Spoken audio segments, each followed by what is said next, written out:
لیکن بادشاہ خان وہ مذہبی لیڈر بھی تھے اور وہ سیاسی لیڈر بھی تھے. وہ مذہبی قائد بھی تھے, وہ سیاسی قائد بھی تھے. انہوں نے پختونوں کے حجرے کو بھی سنبھالا ہوا تھا اور پختونوں کے مسجد کو بھی سنبھالا ہوا تھا. وہ نماز کی امامت بھی کراتے تھے, وہ جنازہ بھی پڑھواتے تھے, اور اس وقت انہوں نے جو ماڈل مدرسے قائم کیے دینی اور دنیاوی تعلیم کے امتزاج کے, آج تک پاکستان کی ریاست میں جو اسلام کے نام پہ بنی ہے اس طرح کا کوئی ایک مدرسہ یا ایک اسکول قائم نہیں کر سکی. اور میرے خیال میں جو میں تلخ بات کرنا چاہ رہا تھا وہ یہی تھا کہ اس کے بعد آنے والے ان کے جانشینوں سے یہ ایک غلطی ہو گئی کہ انہوں نے حجرہ تو لے لیا لیکن مسجد کو مولوی کے سپرد کیا. اب مولوی کی عادت پھر آپ لوگوں کو معلوم ہے کہ وہ اس پہ گزارا نہیں کرتا.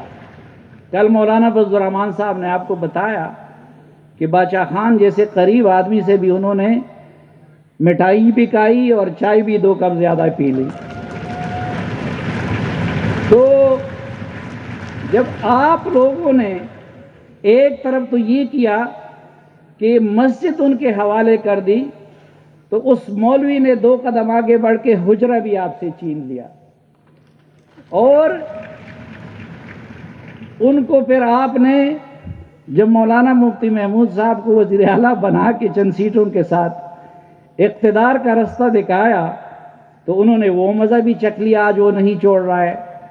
تو چنانچہ آج نوبت یہاں تک آ پہنچی ہے کہ شہباز شریف صاحب اور سب لوگ منتیں کر رہے تھے کہ بھائی میاں افتخار صاحب کو گورنر بنا, اور ان کی بھی منتیں کی جا رہی تھی.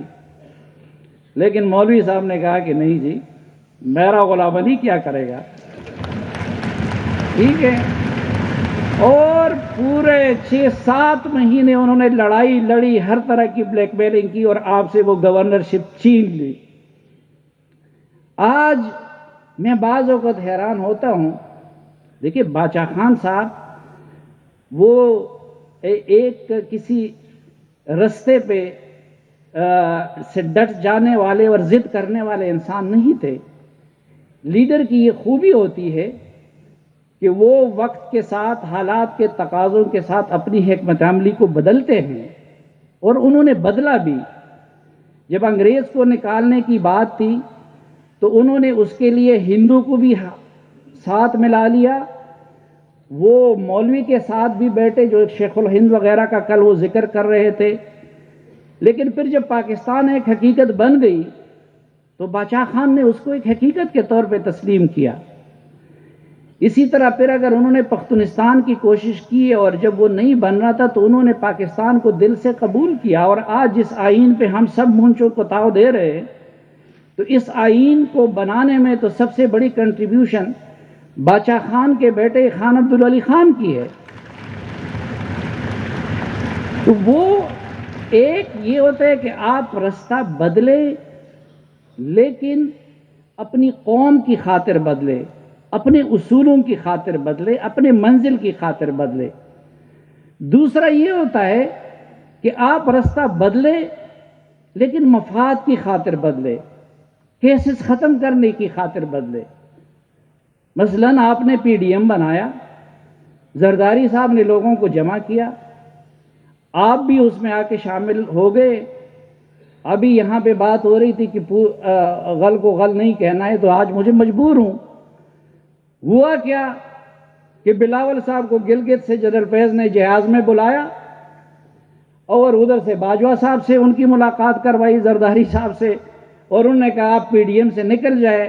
تو میں عمل خان سے کہتا بھی تھا کہ بھائی انہوں نے تو اپنے کیسز پہ ڈیل کر لیا, آپ لوگ کس زکات پہ ادھر چلے گئے.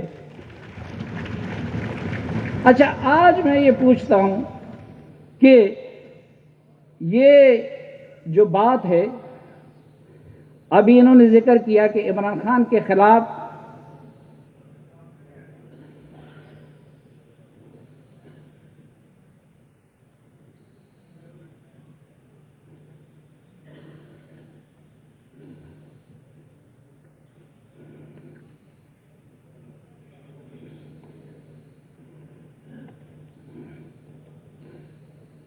گیلانی صاحب آپ کو ویلکم کرتے ہیں, آپ بڑے اچھے وقت پہ تشریف لائے. میں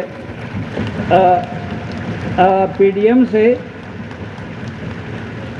پیپلز پارٹی کے نکلنے کی بات کر رہا تھا, اور پھر این پی کے دوستوں کو کہ بھئی آپ لوگ جہیز میں کیے ان کے ساتھ چلے گئے تھے, تو اس کی بہرحال میں ذکر کر رہا تھا. تو پھر ابھی آپ دیکھیں یہ جو نیا تماشا بنا ہے, بھائی عمران خان صاحب کو کیا اس کی مزاحمت لوگوں نے اس لیے کی تھی, یہ جیلیں اس لیے کاٹی گئی تھی, ان کے جبر کو اس لیے برداشت کیا گیا تھا کہ اس کے بعد آ کے ایک دوسری پوری پی ڈی ایم جو ہے وہ ایک نئی پی ٹی آئی بن جائے اور سب کچھ فوج کے سپرد کر دے اور اپنی لڑائی کرے. تو سر یہ اب خیبر پختونخوا میں جو نگران حکومت بن گئی آپ لوگوں کی, آپ مجھے بتائیے 50% سے زیادہ لوگ ان کے مختلف لیڈروں کے اے ٹی ایم ہے کہ نہیں؟ پہلے تو کابینہ میں آپ سے 50% غلام علی لے گیا, وہ ایک آپ کے این پی کا انہوں نے اپنے کھاتے میں کیا ہے, آپ کے کھاتے میں, حالانکہ وہ بھی این پی کا نہیں ہے, آپ کو صرف خوشدل خان پہ ٹرفا دیا. تو آپ اس گناہ بے عزت میں کیوں شریک ہے؟ اسی طرح اب بلوچستان کا ذکر ہوا, تو اب کس کو پتا نہیں ہے کوئی کہ موجودہ وزیر اعلیٰ جو بلوچستان کا وہاں پہ بیٹھا ہوا ہے وہ پیسے کی زور پہ وزیر اعلیٰ بنا تھا, وہ اسی اسٹیبلشمنٹ کا وزیر اعلیٰ ہے جس کے یہاں پہ آپ تذکرہ کر رہے تھے. اب وہ وزیر اعلیٰ میرے سامنے آیا اور مجھے کہا یار سلیم تم میرے پیچھے کیوں پڑے ہو؟ میں نے کہا کیوں؟ اس نے کہا میں وہ وزیر اعلیٰ ہوں جس کی قیادت پہ خان عبدالولی خان کے پیروکاروں کا, قائد اعظم کے پیروکاروں کا, مفتی محمود کے پیروکاروں کا, سردار عطا اللہ مینگل کے پیروکاروں کا, اور محمود خان اچکزئی اور ذوالفقار علی بھٹو کے پیروکاروں کا اتفاق کے. تو تمہیں کیا تکلیف ہے؟ اب میں ان کو کیا جواب دوں؟ یہاں پہ آپ کا مسنگ پرسن کا مسئلہ حل نہیں ہو رہا, اسپیکر علی وزیر کو پیش نہیں کر سکتے. یہاں پہ کل سے نعرے لگ رہے ہیں علی وزیر کو اب لے آؤ, علی وزیر کو لے آؤ. اچھا ہمیں پتہ ہے, اچھا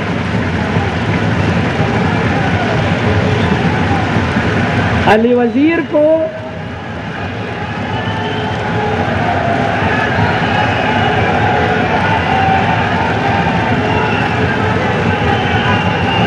ہر کسی کو پتا ہے کہ علی وزیر کو فوج نے اندر کروایا تھا, ان کو جنرل باجوہ نے اندر کروایا تھا, لیکن ان کے خلاف ایف آئی آر سندھ کی بلاول بھٹو کی حکومت نے کاٹی ہے.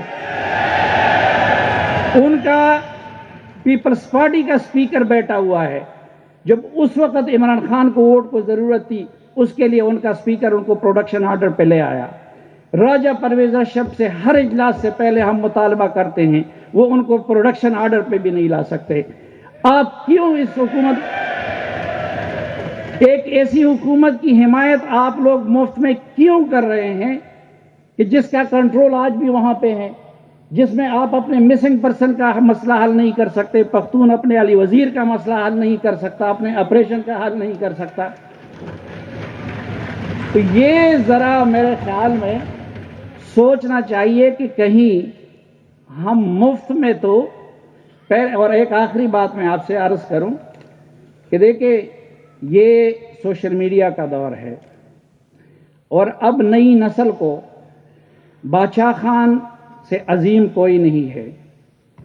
بھٹو کی قربانیاں اپنی جگہ پہ, لیکن آپ اس نئی نسل کو اب صرف بھٹو کی قربانیوں کے, باچا خان اور ولی خان کی قربانیوں پہ اپنے ساتھ نہیں رکھ سکتے. میں آپ کو چند دن پہلے کی مثال دیتا ہوں. میرا بیٹا حیام وہ فٹ بال کا بڑا شوقین ہے, اور مسی جو ہے اس کا فیوریٹ کھلاڑی ہے. تو جو آپ کا آئیڈیل ہوتا ہے اس کے بارے میں آنکھیں بند ہوتی ہے, آپ اس کو کرٹیکلی نہیں دیکھتے. اب میں ان چیزوں سے زیادہ واقف نہیں ہوں. میں نے ویڈیو دیکھی جس میں مسی کہیں پیپسی کے بوتل کو اس طرح پھینک کے وہ سیدھا کر رہے, اس کا نشانہ وہ اس کے, میں نے اس کو ٹویٹ کیا. اور اس پہ طنز بھی کیا کہ کہیں ایسا نہ ہو کہ اب بھائی وہاں کے لوگ ان کو وزیر اعظم بنا دیں، ہماری طرح کا وہ والا معاملہ نہ کر دے۔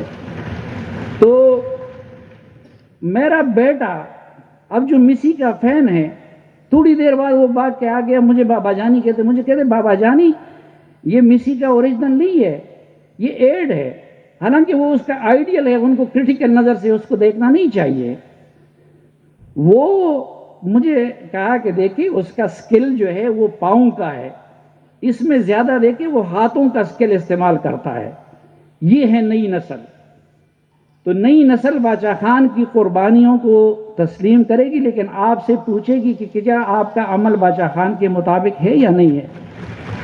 وہ اختر مینگل کو، سردار عطا اللہ مینگل کو سلام پیش کرے گی، لیکن آپ سے پوچھے گی کہ کیا آپ کا عمل اس کے مطابق ہے یا نہیں ہے۔ وہ ذوالفقار علی بھٹو کے پھانسی پہ اور جس دج سے کوئی مقتل میں گیا وہ شان سلامت رہتے ہی کچھ ستائے گی، لیکن آپ سے پوچھے گی کہ کیا آپ کا عمل اس کے مطابق ہے یا نہیں۔ اور آخر میں پھر میں باچا خان کی تعلیمات کا کہ دیکھیے باچا خان کے تعلیمات کو جتنا اس وقت پاکستان میں عام کرنے کی ضرورت ہے پہلے کبھی نہیں تھی، کیونکہ پچھلے 5 سالوں میں ایک ہائیبرڈ رجیم ایک شکل میں، اور معافی چاہتا ہوں اب ایک دوسری شکل میں جو ملک میں مسلط کیا گیا ہے، اس کی وجہ سے گالم گلوچ کا، فتوے کا، بدتمیزی کا اور پولرائزیشن کا ایک کلچر وہ سرائیت کر گیا ہے۔ اور اس کنٹیکسٹ میں بھی اس کا حل اور اس کا تریاق وہ باچا خان کی تعلیمات اور اس کے عدم تشدد کا فلسفہ ہے۔ اس لیے جو کل یہاں پہ بات ہو رہی تھی کہ باچا خان کو صرف پختونوں تک محدود نہ کرو، باچا خان کا فلسفہ اس وقت پورے پاکستان کی ضرورت ہے، پاکستان کے ہر بچے کو پڑھانے کی ضرورت، بلکہ میں تو کہتا ہوں کہ اس ریجن کے لحاظ سے آپ دیکھیں تو بدقسمتی سے گاندھی کے سیکولر ہندوستان میں مودی جیسا ایک عمران خان آ گیا، اور قائد اعظم کے پاکستان میں عمران خان جیسا ٹرمپ آ گیا، اور انہوں نے وہ حشر کر دیے دونوں ملکوں کا۔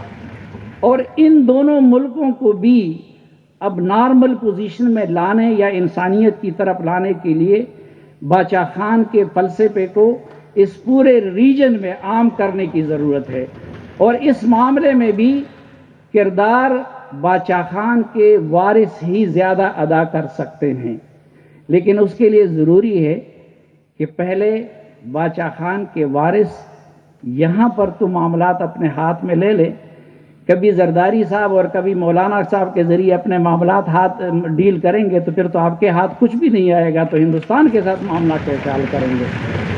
تو یہ میری چند گزارشات تھی، میں معافی چاہتا ہوں اگر کسی کو تلخ لگی ہوں تو اس کے لیے معذرت چاہتا ہوں۔ بہت شکریہ آپ سب کا۔